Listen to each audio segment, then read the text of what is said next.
Hello guys, જય માતાજી, જય શ્રી કૃષ્ણ. કેમ છો? હા, જો સવારના વહેલા ઉઠી ગઈ છું.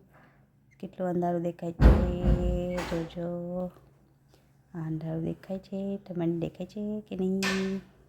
હા, જો અંધારું દેખાય છે ને, તો હવે હું બધું નાસ્તાની તૈયારી કરી લઈશ. અહીંયા બારે કૂતરો આવ્યો તો એમને દઈ દીધું ખાવાનું. પછી હું ઘરમાં આવી અને ફટોફટ ચાય બનાવી નાખી. એટલે મેં ચા બનાવી અને મેં તો ચા પીતી નથી. અને આ છે રોટલી.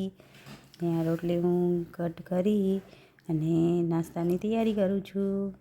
તો આ જો હું રોટલીને કાપું છું, પછી કટ કરી નાખીશ અને હું નાસ્તાની તૈયારી કરીશ. જો પછી છે ને સવારના મેં મારા માટે પાણી ગરમ કર્યું હતું ને પાણી ગરમ કરી અને મેં પાણી પી લીધું. પછી મેં એમાં નાખ્યું હતું મધ ને તે મધવાળું અને ગરમ પાણી મેં પી લીધું. પછી વહેલા ઉઠી અને નાસ્તાની તૈયારી કરી લીધી. અને જો આ છે રોટલી કટ કરીશ એટલે જલ્દી કે આજે સ્કૂલનું મોડું થાય છે એટલે ફટોફટ હું કરું છું. કેમકે હવે સવારમાં કેટલી તકડ હોય છે એટલે જલ્દી બધું કરવું ખપે છે.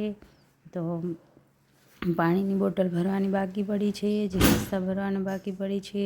તો તે પહેલાં રોટલી વઘારી લઉં. પછી રોટલી વઘારી અને પછી જ હું પાણીની બોટલ ભરીશ ને ફટાફટ રોટલી વઘારાઈ જાય એટલે પાણીની બોટલ ભરીશ ને નાસ્તા ભરીશ. એમાં નાખીશ હજી દહીં ને દહીંને ડબ્યું ગોતી અને ડબ્યું ભરીશ દહીંમાં.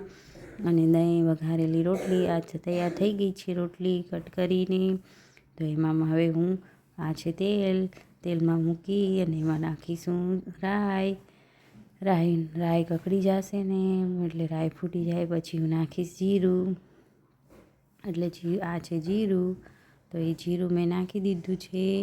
અને પછી એ જીરું પણ કકડી જશે એટલે હું નાખીશ મરચું પછી નાખી દીધું છે. આ જો મરચું મેં નાખી દીધું. એટલે મરચાં સાવ મોરા છે, બહુ તીખા નથી. એટલે છોકરાઓ માટે બનાવવાનું છે એટલે મેં મોરા મરચાં નાખ્યા છે, તીખા નથી નાખ્યા. અને આ છે હળદર, તો એ હું હળદર નાખી દઉં. હળદર થઈ જશે પછી બધો મસાલો એકદમ વઘારાઈ જશે પછી હું નાખીશ રોટલી.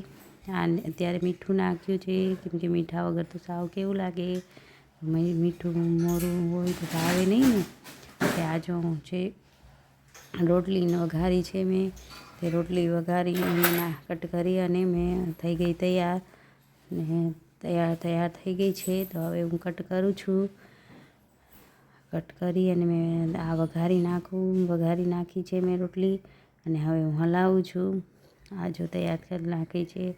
પછી જો જલ્દી થઈ જશે ને એટલે હું તૈયાર કરી અને પછી હું નાસ્તા ભરીશ. એમાં બધું દહીંને નાખી અને દહીંની થઈ જશે એટલે પછી હું છોકરાઓને ડબ્બા પેક કરી ને પાણીની બોટલ ભરીશ. આજે ફટોફટ ઉઠી ને કામ કરીશ. હવે બધું છોકરાઓને મૂકી અને ફટાફટ ઘરનું કામ પતાવીશ. કપડાં ધોવાના છે, વાસણ કરવાના છે.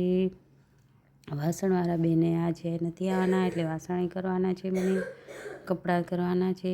પછી ખડિયા કરીશ, કચરા ફટા ઉપરની 2 છત ધોવાની છે એ પણ કરીશ.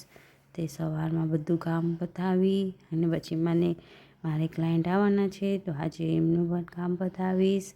એટલે પછી બપોરનું જમવાનું બનાવીશ. આ થઈ ગઈ છે ચાય તૈયાર અને રોટલી થઈ ગઈ છે તૈયાર વઘારીને. હજી કડક બનાવીશ. હવે તમને મારો વિડીયો ગમે તો લાઈક કરજો, શેર કરજો અને સબસ્ક્રાઈબ કરજો. સવારના જો વહેલી ઉઠી હતી ને તો બધું તૈયાર થઈ ગયું ટાઈમસર. એટલે પછી મેં કીધું કે હજી ચણ નાખવા જઈશ ને પછી રામની ચોપડી લખીશ. હજી હું ચણ નાખવા જઈશ રામની ચોપડી. તમને મારો વિડીયો ગમે તો લાઈક કરો, શેર કરો. બાય.